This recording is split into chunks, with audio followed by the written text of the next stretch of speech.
Hi guys, this is C Kshitij Gupta and you are watching Wealthy's YouTube channel. दोस्तों, आज मैं comparison करने वाला हूं अपनी 3 पर्सनल फेवरेट म्यूचुअल फंड्स का स्मॉल कैप कैटेगरी के, Axis small cap, Canara Robeco small cap और साथ में एसबीआई स्मॉल कैप फंड। तो इस वीडियो में हम डिटेल में देखेंगे इन तीनों फंड्स में एसेट एलोकेशन कैसी है, सेक्टर वाइज एलोकेशन कैसी है और साथ में कंपनीज में एलोकेशन कैसी है। उसके बाद हम ये भी जानने की कोशिश करेंगे कि ये तीनों ही फंड्स किस टाइम में किस हिसाब से रिटर्न्स जनरेट कर पा रहे हैं। और एंड में दोस्तों मैं आपको बताने की कोशिश करूंगा कि किस टाइप के इन्वेस्टर के लिए कौन से फंड में आपको इन्वेस्ट करना चाहिए। तो चलते हैं दोस्तों और देख लेते हैं ये वीडियो। तो दोस्तों, सबसे पहले अगर हम बात करें एक्सिस स्मॉल कैप के लॉन्च डेट की, तो नवंबर 2013 में ये फंड लॉन्च हुआ था।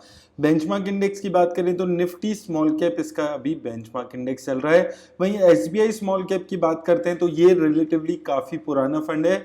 जनवरी 2013 में इसका डायरेक्ट प्लान लॉन्च हुआ था। वहीं कैनरा रोबेको की बात करें तो ये इन तीनों में से सबसे नया फंड है। जनवरी 2019 में कैनरा रोबेको स्मॉल कैप शुरू हुआ है। एसबीआई स्मॉल कैप के बेंचमार्क की बात करें तो बीएसई 250 स्मॉल कैप इसका बेंचमार्क है। वहीं कैनरा रोबेको स्मॉल कैप का जो बेंचमार्क है वो भी निफ्टी स्मॉल कैप यहां पर चल रहा है।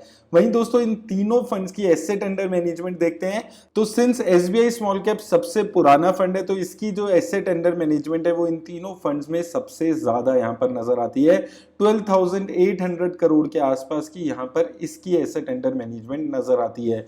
वहीं एक्सिस स्मॉल कैप आ जाता है उसके बाद 9,800 करोड़ के आसपास, और सबसे कम एसेट अंडर मैनेजमेंट इस वक्त कैनरा रोबेको स्मॉल कैप की चल रही है। उसी तरह दोस्तों, एक्सपेंस रेशियोज पे यहां पर बात कर लें तो सबसे ज्यादा expense ratio SBI small cap की दिखती है 0.74%। एक्सिस स्मॉल कैप और कैनरा रोबेको स्मॉल कैप की जो एक्सपेंस रेशो है वो लगभग एक जैसी यहां पर नजर आती है। तो कंपैरेटिवली तीनों फंड को कंपेयर करते हैं तो एसबीआई स्मॉल कैप की सबसे ज्यादा एक्सपेंस रेशो यहां पर इस वक्त चल रही है।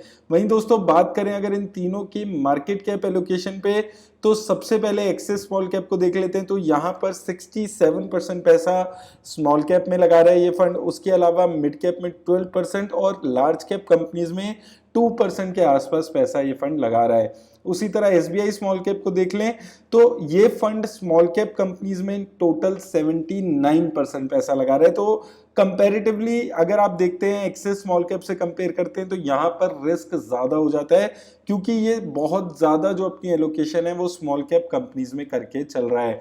उसी तरह कैनरा रोबेको स्मॉल कैप देखते हैं तो यहाँ पर आपको देखने को मिलेगा कि 65% स्मॉल कैप में पैसा है, 21% मिड कैप में पैसा है और 7% के आसपास पैसा लार्ज कैप कंपनीज में भी ये यहाँ पर लगा कर चल रहा है। तो यहाँ पर दोस्तों, अगर हम तीनों फंड्स को देखते हैं तो सबसे ज्यादा रिस्क यहाँ पर एसबीआई स्मॉल कैप लेकर चल रहा है क्योंकि 79% पैसा ये स्मॉल कैप कंपनीज में इस वक्त लगा रहा है। वहीं एक्सिस और कैनरा रोबेको को देखते हैं तो इनका 65-66% के आसपास एलोकेशन स्मॉल कैप कंपनीज में नजर आता है। वही दोस्तों, स्टैंडर्ड डेविएशन तीनों फंड्स की अगर हम देखते हैं तो यहां पर आप देखेंगे जो सबसे ज्यादा स्टैंडर्ड डेविएशन है वो एसबीआई स्मॉल कैप की दिखती है 23.47। तो स्टैंडर्ड डेविएशन किसी भी फंड का ये दिखाता है कि एक फंड कितना ज्यादा वॉलेटाइल है रिटर्न्स देने के मामले में। तो यहाँ पर एसबीआई स्मॉल कैप की स्टैंडर्ड डेविएशन सबसे ज्यादा है। उसके बाद आ जाता है कैनरा रोबेको स्मॉल कैप 20.67 और एक्सिस स्मॉल कैप 18.61। तो सबसे कम वॉलेटाइल एक्सिस स्मॉल कैप यहाँ पर दिखता है। उसके बाद कैनरा रोबेको स्मॉल कैप और सबसे ज्यादा वॉलेटिलिटी आपको एसबीआई स्मॉल कैप में दिखती है। उसका एक रीजन शायद ये भी रह सकता है क्योंकि जो एसबीआई स्मॉल कैप है वो सबसे ज्यादा अपनी एलोकेशन स्मॉल कैप कंपनीज में करके चल रहा है। वहीं दोस्तों, शार्प रेशो की बात करें तो शार्प रेशो किसी भी फंड का ये बताता है कि एक फंड कितना ज्यादा रिस्क एडजस्टेड रिटर्न दे पा रहा है। जितनी ज्यादा शार्प रेशो उतनी बेटर रिस्क एडजस्टेड रिटर्न। तो इस मामले में सबसे अच्छा Canara Robeco small cap fund करता हुआ दिख रहा है 1.58 के आसपास इसकी यहाँ पर शार्प रेशो चल रही है। उसके बाद आ जाता है एक्सिस स्मॉल कैप 1.26 और एसबीआई स्मॉल कैप 1 के आसपास। तो यहाँ पर अगर आप देखेंगे तो स्टैंडर्ड डेविएशन और शार्प रेशो दोनों में ही एसबीआई स्मॉल कैप सबसे खराब परफॉर्म करता हुआ दिख रहा है अगर हम इन तीनों फंड्स को कंपेयर करते हैं। वहीं दोस्तों, टर्नओवर रेशो की बात करें तो टर्नओवर रेशो तीनों ही फंड्स की अच्छी दिखती हैं। 11% की turnover ratio Canara bank small cap की है, 22% एसबीआई की और 14% एक्सिस स्मॉल कैप की। तो तीनों ही की बहुत कम टर्नओवर रेशो है। टर्नओवर रेशो किसी भी फंड का ये बताता है कि एक फंड कितना ज्यादा अपने पोर्टफोलियो में चेंजेस करता है। तो ये तीनों ही फंड्स बहुत ही मिनिमम चेंजेस अपने फंड में यहाँ पर करके चल रहे हैं।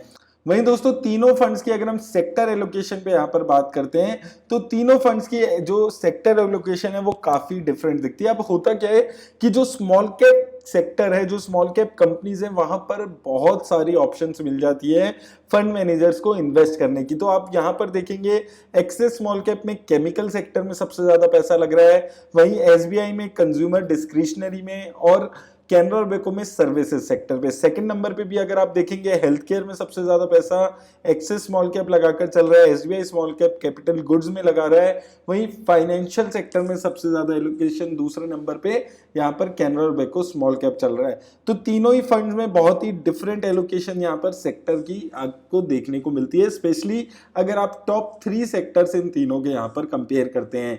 वहीं दोस्तों कंपनीज पे अगर आप देखेंगे तो कंपनीज में भी बहुत ज्यादा सिमिलैरिटी इन तीनों फंड्स में आपको नहीं देखने को मिलती है। आप देखेंगे तीनों ही फंड्स की जो कंपनीज हैं वो काफी अलग कंपनीज हैं। एक चीज जो कॉमन यहां पर दिखती है कि इन 10 कंपनीज में किसी एक पर्टिकुलर कंपनी में बहुत ज्यादा एलोकेशन कोई भी एक फंड नहीं करके चल रहा है। आप देखिए एक्सिस स्मॉल कैप ने मैक्सिमम पैसा 5% गैलेक्सी सर्फेक्टेंट में लगाया हुआ है, एसबीआई स्मॉल कैप ने एलगी इक्विपमेंट्स में 3.89% पैसा लगाया हुआ है। वहीं दोस्तों अगर कंपनी एलोकेशन पे यहाँ पर बात करते हैं तो यहाँ पर भी आपको एक ही चीज देखने को मिलेगी कि इन तीनों में से किसी भी फंड ने बहुत ज्यादा एलोकेशन किसी एक पर्टिकुलर कंपनी में नहीं की हुई है। मैक्सिमम एलोकेशन अगर आप देखेंगे एक्सिस स्मॉल कैप ने 5% की हुई है गैलेक्सी सर्फेक्टेंट में, एसबीआई स्मॉल कैप ने एलगी इक्विपमेंट में 3.89%, वहीं कैनरा और बेको ने जो मैक्सिमम एलोकेशन की हुई है वो 3% के आसपास की हुई है। तो देखिए ये एक काफी अच्छी बात होती है किसी भी अच्छे स्मॉल कैप फंड की कि किसी एक पर्टिकुलर कंपनी में बहुत ज्यादा एलोकेशन ऐसे फंड्स नहीं करके चलते, क्योंकि एक तो देखिए स्मॉल कैप जो फंड होते हैं वो रिस्की फंड होते हैं, उसमें भी अगर किसी एक पर्टिकुलर कंपनी में 8-9% 10% की एलोकेशन कर दी जाए तो फंड बहुत ज्यादा रिस्क हो जाता है। तो इसलिए अपने रिस्क को मैनेज करके ये फंड चल रहे हैं। अब देखिए टॉप 10 में 30-32% के आसपास यहाँ पर एलोकेशन यहाँ पर करके चल रहे हैं। तो अच्छा खासा डाइवर्सिफिकेशन ये तीनों ही फंड्स यहाँ पर करके चल रहे हैं। अगर आप इन्वेस्टमेंट स्ट्रेटेजी इन तीनों फंड्स की देखेंगे तो लगभग सेम इन्वेस्टमेंट स्ट्रेटेजी ये यहाँ पर फॉलो कर रहे हैं। अब दोस्तों काफी लोगों के मन में ये चीज आती है कि क्या हम इन तीनों फंड्स में इन्वेस्ट कर सकते हैं या फिर इनमें से किसी 2 फंड में हम इन्वेस्ट कर सकते हैं या नहीं।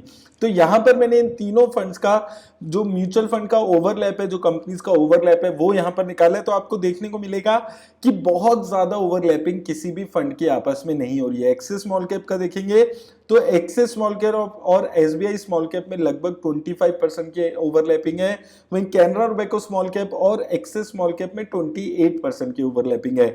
उसी तरह आप एसबीआई स्मॉल कैप पे आएंगे तो यहां पर भी आपको देखने को मिलेगा 25% के आसपास की ओवरलैपिंग यहां पर दिखती है। और अगर आप कंपनीज देखेंगे तो तीनों ही फंड्स में बहुत ज्यादा कंपनी है, 50 से 70 कंपनीज के आसपास ये तीनों ही फंड्स में यहां पर देखने को मिलती है। तो एसबीआई स्मॉल कैप थोड़ा सा डिफरेंट है अगर आप एक्सिस स्मॉल कैप और कैनरा और बेको से देखेंगे। हालांकि कैनरा और बेको और एक्सिस स्मॉल कैप की जो इन्वेस्टमेंट स्ट्रेटेजी है वो लगभग सेम दिखती है। कंपनीज भी यहां पर नंबर ऑफ कंपनीज भी लगभग सेम नंबर ऑफ कंपनीज भी यहां पर सेम दिखती है, रिस्क रेशियोज वगैरह भी इन दोनों के यहां पर सिमिलर नजर आते हैं। अब दोस्तों अगर हम बात करें इन तीनों की रिटर्न्स पे तो यहां पर आप देखेंगे कि सबसे अच्छी रिटर्न 5 सालों में अगर आप देखते हैं तो एक्सिस स्मॉल कैप ने दी है 22% की, एसबीआई स्मॉल कैप ने 20% की।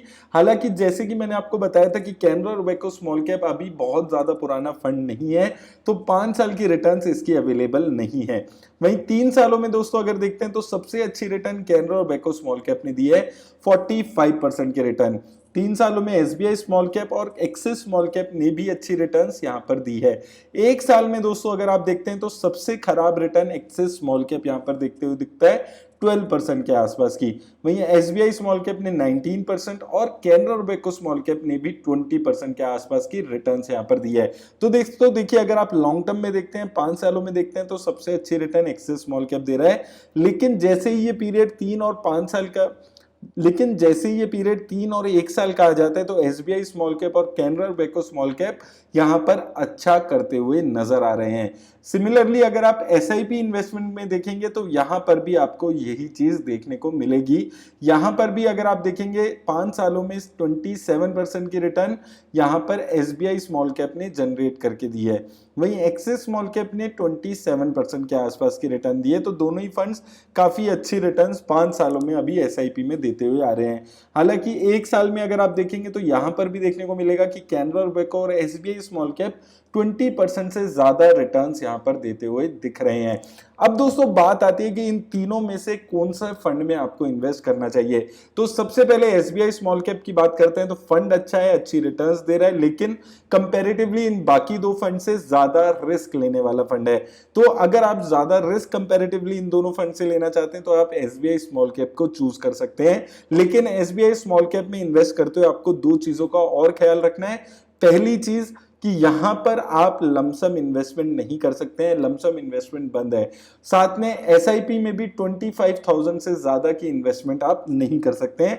तो ये एक सबसे बड़ा ड्रॉबैक है अगर आप एसबीआई स्मॉल कैप में इन्वेस्ट करते हैं। इसके अलावा एक्सिस स्मॉल कैप और कैनरा बैंक स्मॉल कैप में जैसे हमने देखा इन दोनों ही फंड्स की जो इन्वेस्टमेंट स्ट्रेटेजी है, जो डाइवर्सिफिकेशन है, वो लगभग एक जैसी दिखती है।